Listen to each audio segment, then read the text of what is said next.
to the Stream.tv Outlander After Show.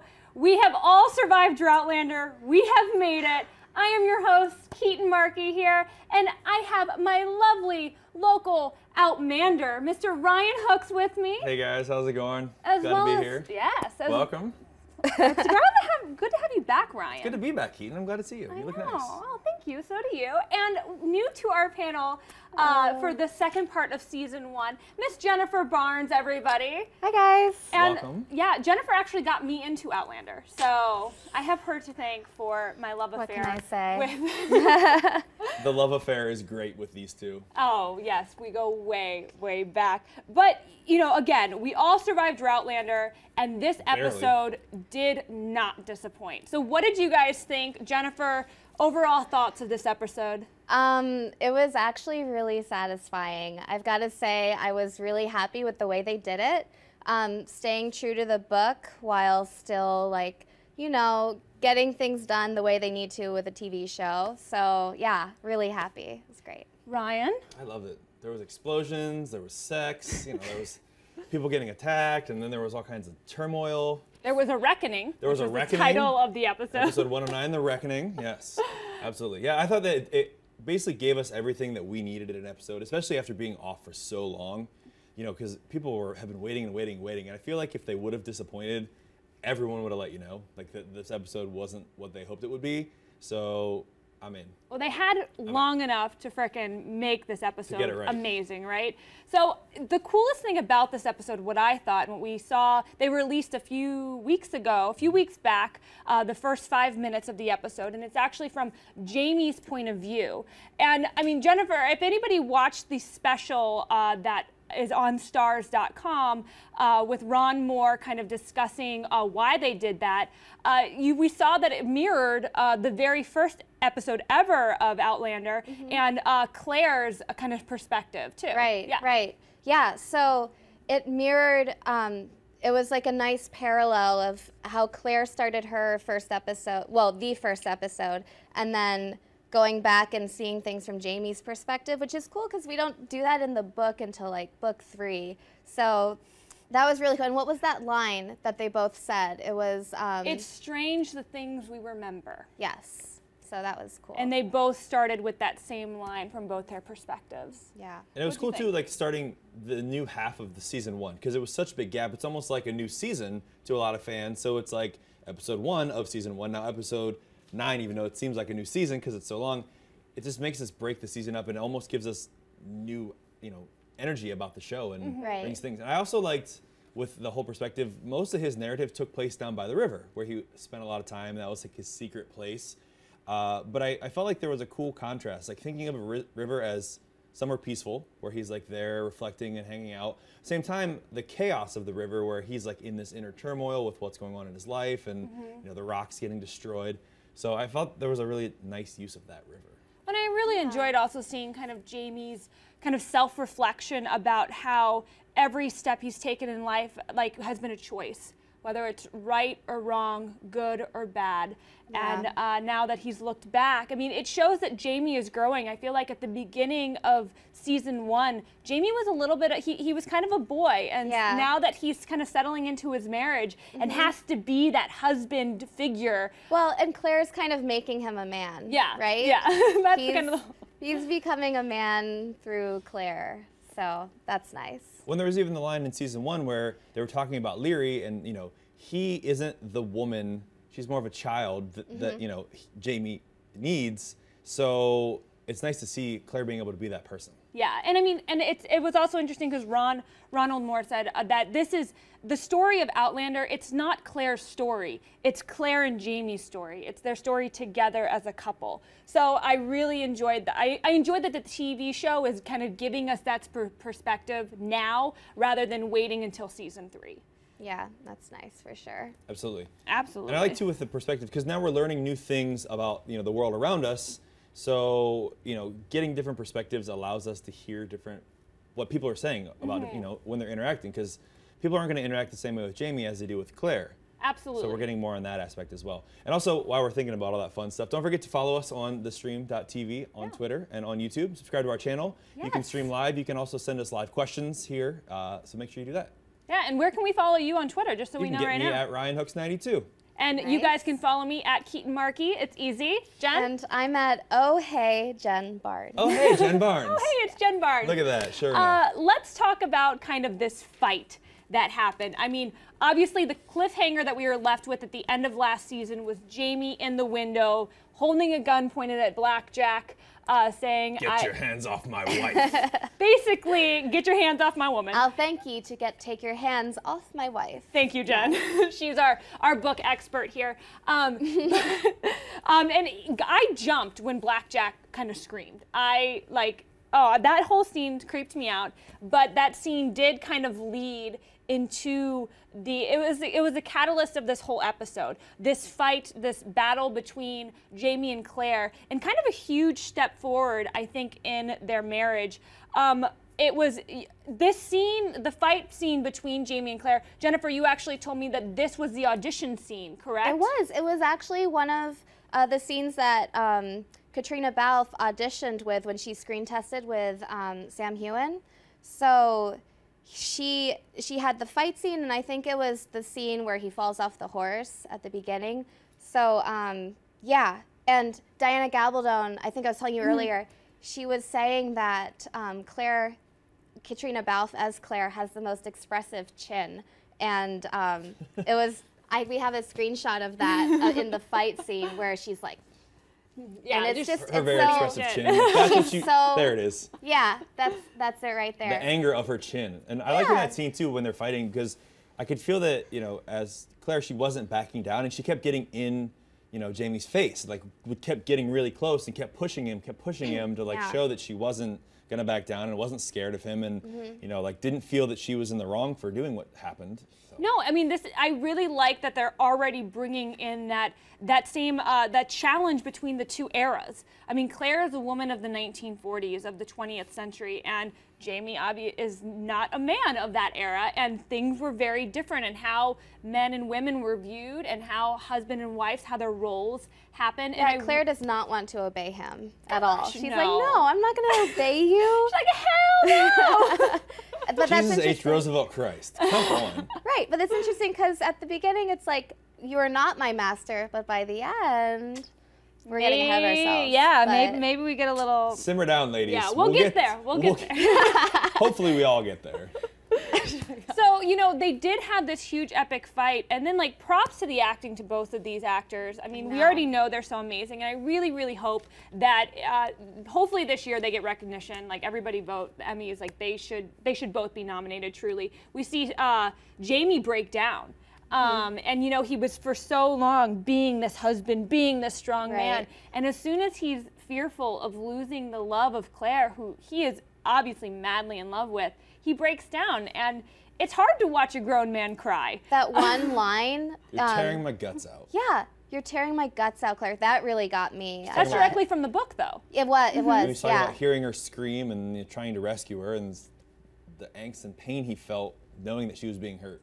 I know. And then it's, it's in that moment because we never see Frank in this episode, but obviously Frank is the reason Claire initially ran away. So Frank kind of is what started this whole fight. And even though we never see him, I feel like just seeing the expression on Claire's face, you feel Frank there. You truly do. And they do forgive each other in the end. And yeah. Oh, yes. They forgive each other, but the men do not forgive Claire.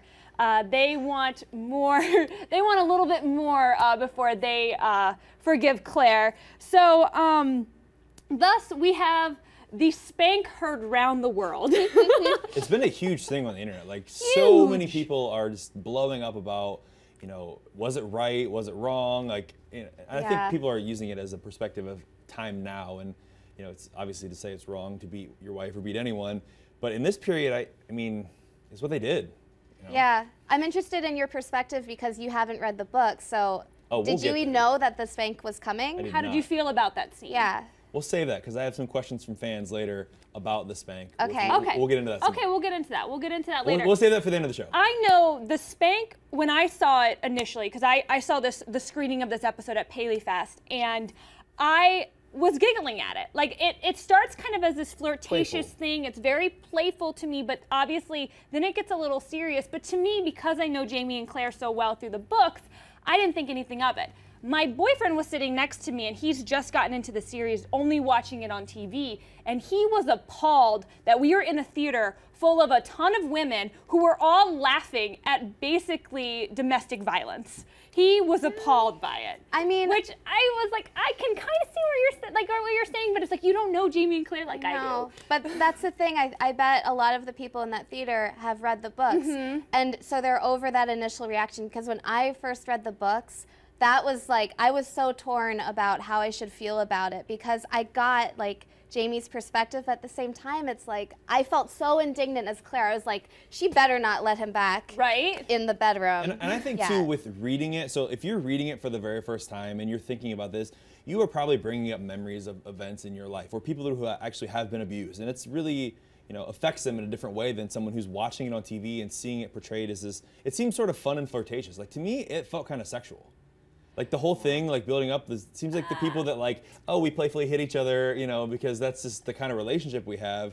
And it didn't really, in the show, it didn't feel that shocking to me. It felt like a sense of, a form of justice. Because if he That's what it was to Sam. Yeah. I mean, to Jamie. If the men didn't feel that justice had been served to Claire, they would never have warmed up to her again, probably, you know, so. I don't know. I watched it a second time and it made me feel more uneasy. I mean, seeing Claire's reaction to it, seeing the struggle and her like fight, it almost felt like she was like fighting off rape to me. Like, that's how intense it was. And then to see Sam, I mean, not Sam, but Jamie kind of chuckle at it when she calls him a sadist. It's kind of like I saw somebody posted online 50 Shades of Plaid. Yeah. 50 Shades of Tartan. He enjoyed it a little too much to me. I feel like that's why they juxtaposed the scene with that kind of light, playful music, so that it wasn't too weighed down with like, this is like. So we weren't hung up on it later. Yeah. So we could easily They get moved past it and move quickly. on. So, and do you think then with that scene, was the amount, because you know, they kept showing the men downstairs in the tavern, and you could hear them like, oh, she's getting it now, he's getting it now, and then he kept beating her after they cut away, and they never went back. So do you think what they showed was enough, or was it too much, or should they have shown more? I think what they showed was fine. Enough, I thought this episode was so well done. So the next kind of sexual, well, what does get sexual is the little girl Leary, who was so sweet, and little Leary, who just has this big old crush on Jamie, who doesn't. She's torn apart when she hears, when they return, that he got married and that now she can't marry him, and she is not okay with it. So she tries to seduce Jamie down by the river in his little secret place. What did you guys? All I could think of was boobs. You can see it there. I was like, whoa, Leary's got boobs. Hey. Well, if you ever see pictures of No Hudson, she does actually have boobs, surprisingly enough. Compared to the outfits, you can never tell. I'm going to take the man side in this perspective, and I'm going to make people mad right now. I'm just going to get it out there. This is not Jamie's fault.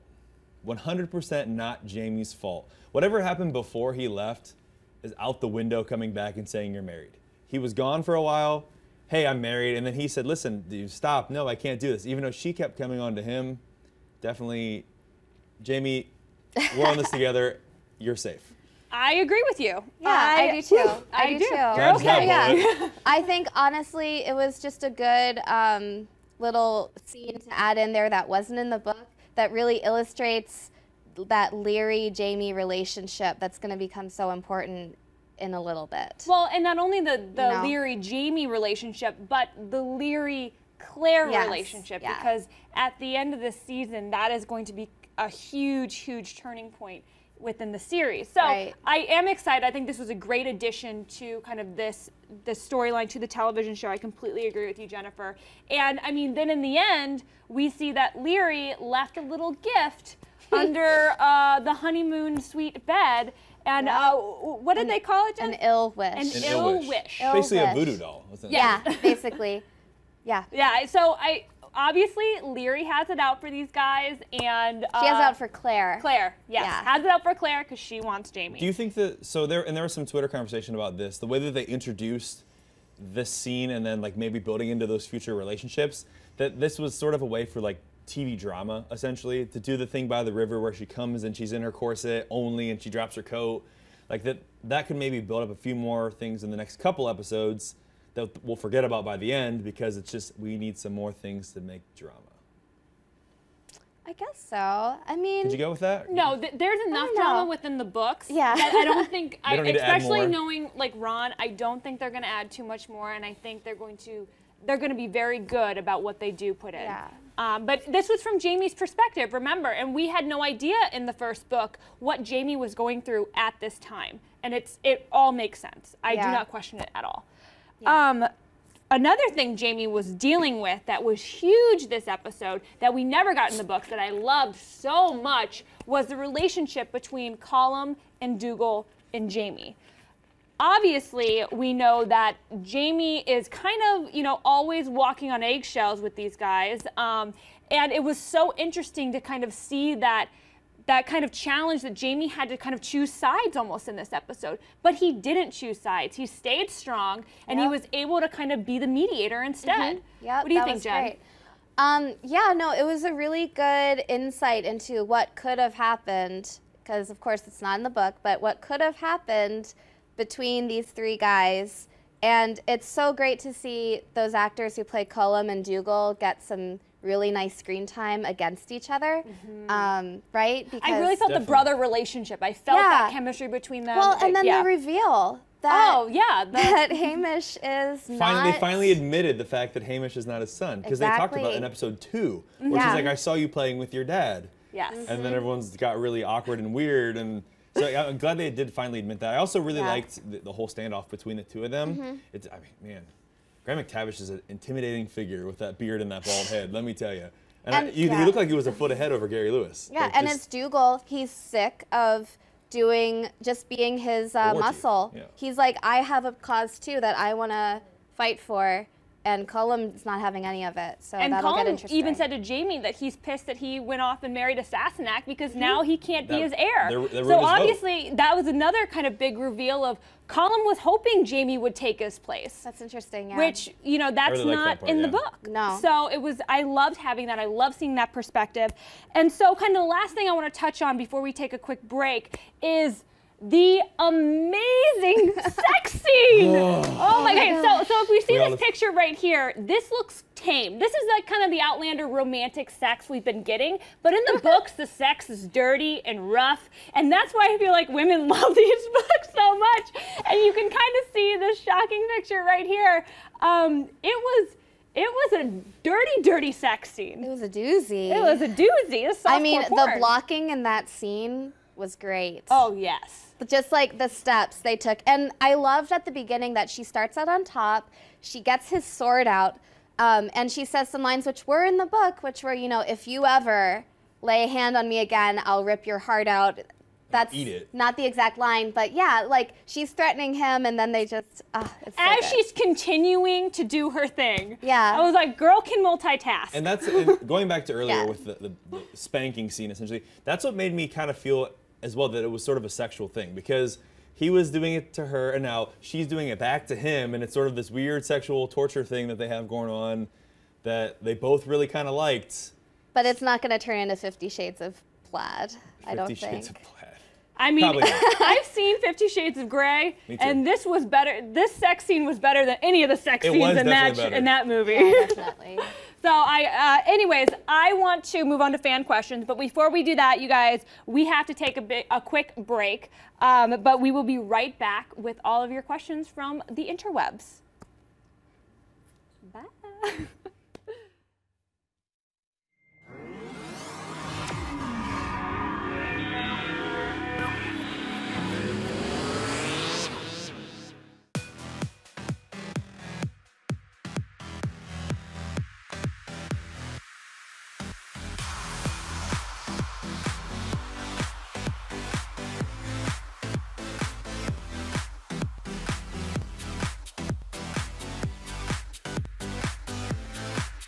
just in case you missed it live. In case you missed it live. Just in case you missed it live. Oh, just in case you missed it live. In case you missed it live, I'm doing something right now. So we're all super excited. So this is dancing. So what would that be, like a 7? I cannot. I literally cannot. You guys have got to get it together. Don't hate the player, don't hate the game. Hate the contract you didn't get. He's a coward. He's a giant chicken shit. Oh my gosh. Oh my gosh. It's going to be like hurricane. Whoa. Watch out for those girls. They are gagging them. Hold the phone. Hold on. Bro. The more brutal you are, the more power you have. Right. That was sexy, it was hot, it was heated, I was into it. You are gonna be the most high-paid hooker in the world. Go ahead and invite your friends and everybody. Tell your mama, tell them, go ahead and turn the stove off and get up on the computer so we can get on theStream.tv. Thank you again for joining us, and until next week, bye-bye.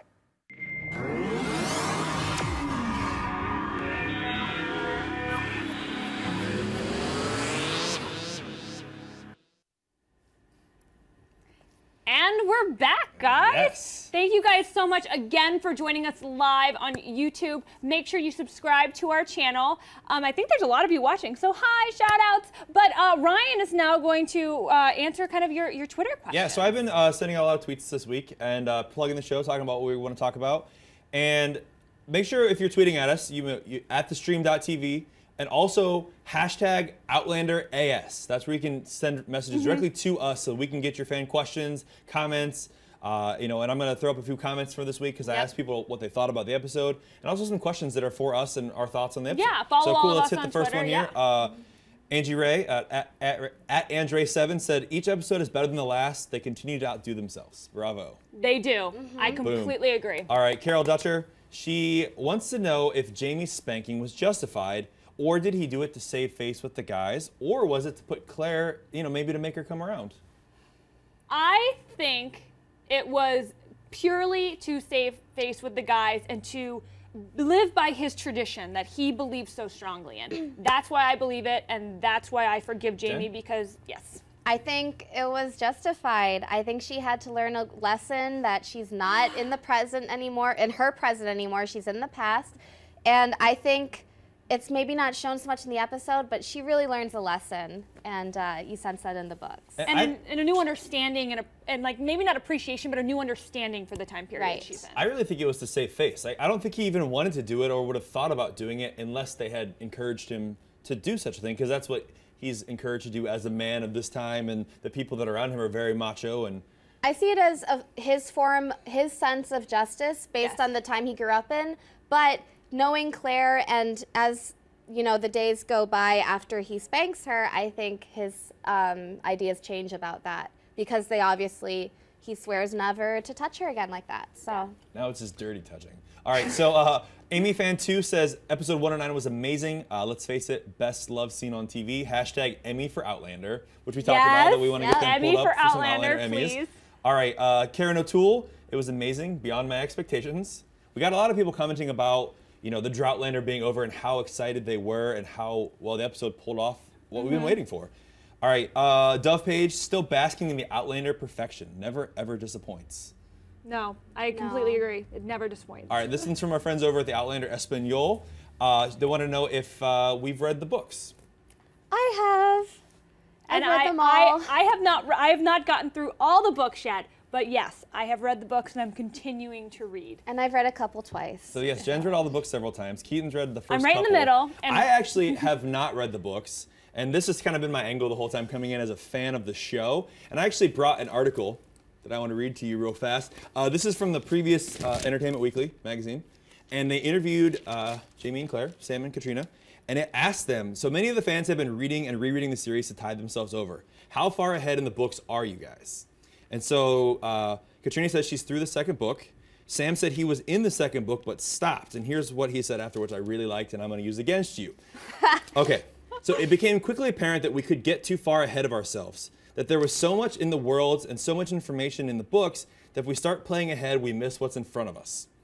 It's important to play the scripts that we're given and what we're working on. So as a fan from my end, I'm enjoying what the moment is in front of me, not thinking about what they're leaving out, not thinking about what's going to happen next. So suckling that Thanks, Entertainment Weekly. I agree. Being an actor, totally that is absolutely valid. I couldn't help that I read the books when I discovered them at 18 and couldn't put them down. You were a dirty 18-year-old. I mean, I was an adult, so I read the books. But I think that it's great that you're doing that, and I totally see his point of view as an actor. Totally. Definitely, don't get too far ahead of us. All right, so this one is from our friends over at the Outlander podcast, Outlander Pod. We Thanks love to you them. guys We love at you guys. Outlander Podcast. Cool. So this one is actually to me, as a non-reader, what's the most shocking scene from episode 109? Definitely the sex scene was like intense, and especially I love the part where she put the knife on his throat because I was like, whoa, this is getting out of control, and I liked it.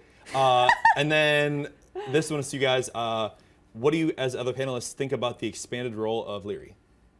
I like it because she is a very important character and she causes lots of drama. So I'm very happy with it. Me too.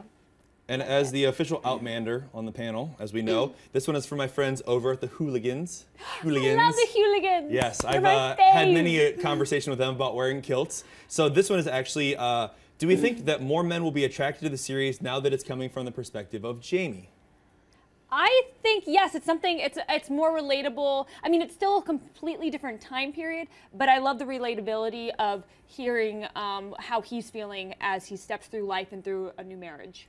Yeah, I think guys are going to get drawn in because their girlfriends are going to make them watch, but then they're going to stay because it's just an awesome show. And Jamie, I mean, he's in a skirt, but he's badass. It's not a skirt, it's a kilt, Jennifer. Exactly. Get it right or pay the price. No, but that's how the guys will see it, you know? You know what I mean. I know what you mean. Like, learn to be a man, watch Jamie on Outlander because Sam Heughan is amazing. We got to wrap it up, you guys. Yeah, and like I said, for tweeting us for next week, send us some questions and comments. Don't forget to use hashtag OutlanderAS. At theStreamtv, at RyanOaks92, at Keetin Marchi, at Oh My Jen Barnes. Oh hey Jen Barnes. Oh hey Jen Barnes. Oh hey Jen Barnes. All right.